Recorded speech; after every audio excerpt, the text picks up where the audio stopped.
মেয়েরা ভিডিওটা দেখলে অবশ্যই একটু ক্রাশ খাবে যে প্রবাসী ছেলেরা যখন এই দেশ থেকে যায় তখন কিন্তু তার বউয়ের জন্য যেটা সুন্দর একটা গয়না, আহ কি বলে না, কানের দুল, তারপর হচ্ছে নেকলেস, সবকিছুই নিয়ে যায়।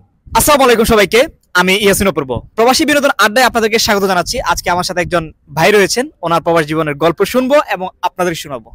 অবশ্যই ভিডিওতে একটা লাইক দিয়ে দেন, আর যদি ভিডিওটি ভালো লাগে অবশ্যই এটা শেয়ার করে দেন। আসসালামু আলাইকুম। ওয়ালাইকুম সালাম। কেমন আছেন ভাই? আলহামদুলিল্লাহ, অনেক ভালো আছি। আচ্ছা, যাই হোক, ভাইয়ের নাম কি? আমার নাম মোহাম্মদ কায়ুম। কাইয়ুম। জি। দেশের বাড়ি? দেশের বাড়ি ময়মনসিংহ। ময়মনসিং। জি। ময়মনসিংহের যদি কেউ ভিডিওটা দেখেন অবশ্যই একটা লাইক দিন আর একটা শেয়ার করে দিন, ঠিক আছে না ভাই? জি। আপনি বলে দেন না আপনার লোক। একটা লাইক দেন, একটা কমেন্টস করেন, একটা শেয়ার। সে একটা শেয়ার করেন। আচ্ছা, আর ফলো করে দিন। যাই হোক, প্রবাসে কত বছর? আমার প্রবাসে 4 বছর রানিং। 4 বছর। জি। আচ্ছা, এই প্রবাস জীবনটা আসলে আপনার কাছে কেমন লাগে? প্রবাস জীবন বলতে প্রথমে আসছিলাম যখন, তখন অনেক অনেক খারাপ দিনকাল যাচ্ছিল। এখন আলহামদুলিল্লাহ ভালো। তারপরেও প্রবাস জীবন তো ওইটা বন্দি জীবন, ঠিক আছে? তো কেউ বলতে পারবে না যে প্রবাস জীবন ভালো। আমি বলি না যে প্রবাস জীবন যে ভালো, ঠিক আছে? প্রবাস জীবন বলতেই কষ্ট, বেদনা। এই আচ্ছা, যাই হোক, আসলে প্রবাসে আপনি কেন আসছেন? প্রবাসে আসছি বলতে নিজের নিজের স্বপ্নগুলো পূরণ করতে, ফ্যামিলির চাহিদা পূরণ করতে, নিজে একটা কিছু করার জন্যে, ইত্যাদি ইত্যাদি। এগুলোর জন্য আসলে প্রবাসে আসা। আসলে আমরা প্রত্যেকটা ছেলে এরকমই, যে আমাদের নিজের পায়ে দাঁড়ানোর জন্য।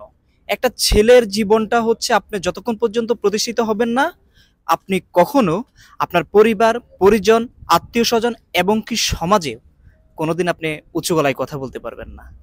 রাইট ভাই? রাইট, একদম রাইট। আচ্ছা, যাই হোক, এই যে প্রবাসে আসছেন, আসলে এই প্রবাসে আসার পরে আপনি আপনার পরিবারে কাকে সবচেয়ে বেশি মিস করেন? এক কথাই বলবো, আমার বাবাকে। বাবাকে। জি। আচ্ছা, বাবার উদ্দেশ্যে কিছু একটা শুনতে চাই। আমার বাবাকে প্রতিটা সময়, প্রতিটা ক্ষণ বাবাকে মিস করি। আমার বাবা এই দুনিয়াতে নেই। আমার বাবা ওপারে চলে গেছে, তার জন্য আমি অনেক দুঃখিত, অনেক মিস করি ওনাকে। যেন ওনা ওপারে গিয়ে যাতে সুখে থাকে। আচ্ছা আচ্ছা, এই যে আপনার বাবা নেই, একটা ছেলে, আমরা জানি প্রত্যেকটা ছেলে এবং মেয়ে ফ্যামিলির সবচাইতে বড় ছায়া হচ্ছে বাবা। এই যে আপনার মাথার উপরে যে ছায়াটা নেই, আপনার বাবা, আসলে এই জিনিসটা আপনি কেমন ফিল করেন? ওটা অনেক বড়, মানে ব্যথার বিষয়। ওটা অনেক বেদনাময়। যে যার বাবা নেই সেই বুঝতে পারে যে বাবা যে কত বড় জিনিস, যে কত বড় মাথার উপরে ছায়া। আহ, ঠিক। এটাই। ভাইয়া কিন্তু ওনার বাবার কথা বলতে গিয়ে একটু ইমোশনাল হয়ে গেছে। আসলে আমরা প্রত্যেকটা ছেলে মেয়ে যখন আমাদের মা এবং বাবাকে হারিয়ে ফেলি, তখন আসলে আমরা উপলব্ধি করতে পারি যে আসলে বাবাটা কি, মাটা কি। যতক্ষণ পর্যন্ত এই পৃথিবীতে ওনারা বেঁচে থাকেন ততক্ষণ পর্যন্ত আসলে আমরা বুঝতে পারি না। আপনারা ওনার কথা শুনে আপনারা বুঝতে পারছেন যে ওনার বাবা নাই, ওনার ফিলিংসটা কি। আচ্ছা, যাই হোক, আপনার ফ্যামিলিতে এখন বর্তমানে কে কে আছে? আমার ফ্যামিলিতে 4 জন সদস্য, 2 ভাই, 1 বোন আর মা আছে। আচ্ছা, যাই হোক, বিয়ে করছেন? না, এখনো করি নাই, করব সামনে। কত সালে বিয়ে করতে চান?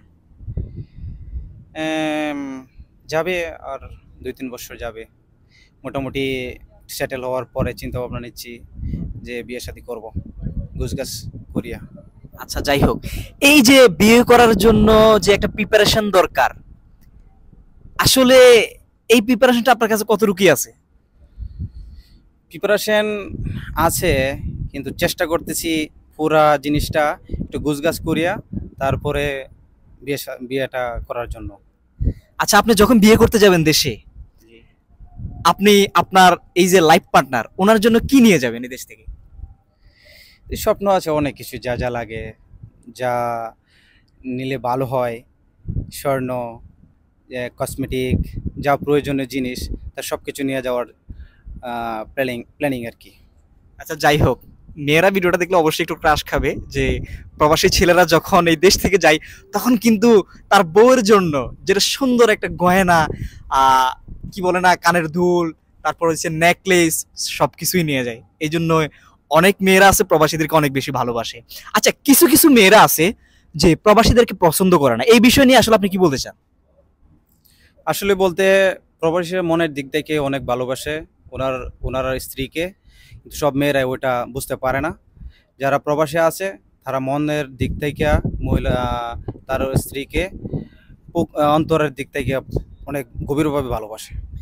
স্বাভাবিকভাবে আপনি কি মনে করেন যে একজন প্রবাসী ছেলের যেই ভালোবাসা তার লাইফ পার্টনারের প্রতি, এই যে দেশে যারা আছে তাদের থেকে একটু ভিন্নতা, এটা কি আসলে কি অবশ্যই ভিন্ন, 100% ভিন্ন।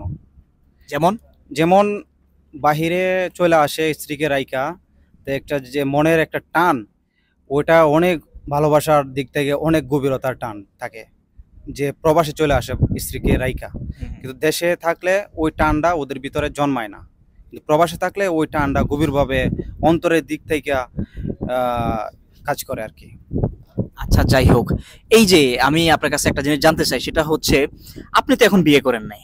না। বিয়ে করলে অনেক সময় ফ্যামিলি একটা কথা বলে যে এখন তুই বউকে নিয়ে সবসময় বিজি থাকিস, বউকে ভালোবাসিস, বউকে সবকিছু দিস, মানে আমাদেরকে দিস না। এই বিষয়টা নিয়ে আসলে কি বলতে চান আপনি? বউকে তো দেওয়াই লাগবে, বউ হয়েছে ভালোবাসার জিনিস, ঠিক আছে? ওইটা যেটা ও প্রাপ্য স্বামীর কাছ থেকে, ওইটা ওকে দিতেই হবে। যে ফ্যামিলি ফ্যামিলি অনেক সময় বলে যে বউকে অনেক কিছু দিয়ে দিছস, আরে ভাই, ও আমার আমার উপর মানে জিম্মেদারি হয়ে আসছে, ওকে বরণ পোষণ যা যাবতীয় লাগে ওকে দিতেই হবে, এটা বাধ্যতামূলক। বাধ্যতামূলক, এটাই। আমি মনে করি আমাদের ফ্যামিলিতে বা আপনাদের ফ্যামিলিতে এই যে পারিবারিক যে একটা বিষয়, আপনারা একটা জিনিস চিন্তা করবেন, একটা মেয়ে তার বাপের ভিটা ছেড়ে কেন আসে? তার বাপের বাড়িতে তো তোর খাওয়ার অভাব নাই, খাওয়ার অভাবে একটা মেয়ে অন্য বাড়িতে আসে না। ওই মেয়েটা একটা ছেলের উপরে, একটা ছেলের সঙ্গী হিসেবে আসে। যতদিন পর্যন্ত সে সঙ্গীটা না পায় ততদিন পর্যন্ত ফ্যামিলির প্রতি একটু বেশি ভালোবাসা থাকে। যখন ওই লাইফ পার্টনারটা জীবনে চলে আসে তখন কিন্তু ওই লাইফ পার্টনারকে, ওই জীবন সঙ্গীকে একটু বেশিই ভালোবাসে। সেই ভালোবাসাকে আপনারা যদি বলেন যে তোর বউকে তুই বেশি ভালোবাসিস, তোর এখন আমাদের প্রতি ভালোবাসা নেই, এটা হচ্ছে সম্পূর্ণ ভিন্ন। আমি মনে করি যে এই জিনিসটা কখনো করবেন না। আচ্ছা যাই হোক, এই যে মাঝে মধ্যে কি আপনার মনে হয় যে আমি এখন বাংলাদেশে যে যদি যেতে পারতাম? হ্যাঁ, ওইটা প্রতি মিনিট প্রতি সেকেন্ডে মনে হয় এখন বাংলাদেশ যেতাম, বন্ধু বান্ধবের সাথে ঘুরতাম, মা বাবার সাথে ফ্যামিলির সাথে আড্ডা মারতাম, মায়ের হাতে খানা খাইতাম, ঠিক আছে? এগুলো প্রতি মিনিটেই মনে হয় যে বাড়িতে চলে যাই, কিন্তু পারি না। ওই যে সিস্টেম আছে না, যে গুছানো সিস্টেমটা, ওইটা এখন করতে পারি নাই, তার জন্য যাওয়া যাওয়া যাচ্ছে না আর কি। আমরা প্রত্যেকটা প্রবাসী প্রতিটা মুহূর্তে যখন ফ্যামিলি গেট টুগেদার দেখি তখন আমাদের মন চাই, "ইস, আমি যদি ওইখানে থাকতে পারতাম কতই না ভালো লাগতো সবার সাথে।"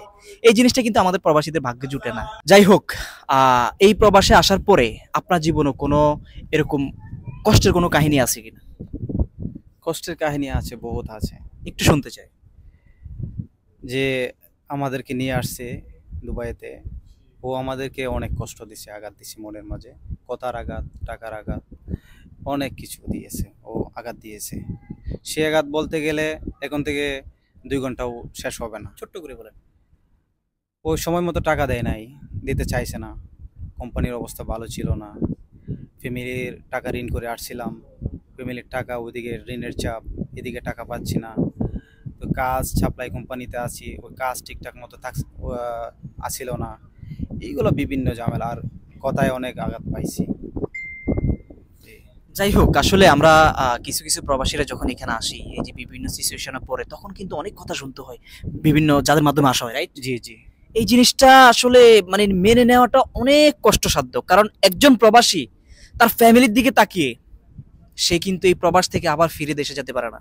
যত কষ্ট হোক এই প্রবাসেই থাকতে হয়, এই প্রবাসেই তার জীবনটাকে পরিচালনা করতে হয়। যাই হোক, আপনার সাথে কথা বলে ভালো লাগলো। এই যে আপনি আজকে কথা বলতেছেন আমার প্রবাসী ভীষণ চ্যানেলের সাথে, আমাদের প্রবাসী ভীষণ চ্যানেলের উদ্দেশ্যে কি বলতে চান? চ্যানেলের বিষয়ে আপনার সাথেও কথা বললে ভালো লাগলো আমার। যারা এই ভিডিও দেখবেন, যদি আপনাদের কাছে ভালো লেগে থাকে, একটা লাইক কমেন্ট শেয়ার করে আমাদের ভিডিওটা দেখবেন। আচ্ছা, যাই হোক, যারা ভিডিওটা দেখতেছেন আমি তাদের কাছে অনুরোধ করব, আপনারা অনেকেই আমাকে কমেন্টস করেন যে আপনাদের সাথে দেখা করার জন্য, মিট করার জন্য। I am sorry to say, কারণ আমি একজন মানুষ, যে আমি প্রত্যেকটা জায়গায় গিয়ে আপনাদের সাথে দেখা করাটা আমার জন্য ইম্পসিবল হয়ে পড়ে। তো আমি বর্তমানে আমরা যে লোকেশনটাতে আছি এটা হচ্ছে আবুধাবিতে। তো আবুধাবিতে যারা আছেন অবশ্যই আপনারা আমার সাথে যোগাযোগ করে এখানে আসতে পারেন। আর অনেকেই আমাকে বলছেন যে আবুধাবি আসার জন্য। আগে ছিলাম আমি আলাইন, এখন আলাইন থেকে আমি আসছি আবুধাবিতে। তো এখন বর্তমানে আমি আবুধাবিতে আছি। আপনারা যদি কেউ আপনার প্রবাস জীবনের গল্প শেয়ার করতে চান অবশ্যই আমার সাথে যোগাযোগ করবেন। আবুধাবি যে কোনো এরিয়াতে আমি আপনার সাথে গিয়ে মিট করব। যাই হোক, সবাই ভালো থাকবেন, সুস্থ থাকবেন। আর যারা এখনো আমার চ্যানেলটি, ফেসবুক পেজটি ফলো করেনি, সাবস্ক্রাইব করেনি, প্লিজ সাবস্ক্রাইব অ্যান্ড ফলো। আসসালামু আলাইকুম।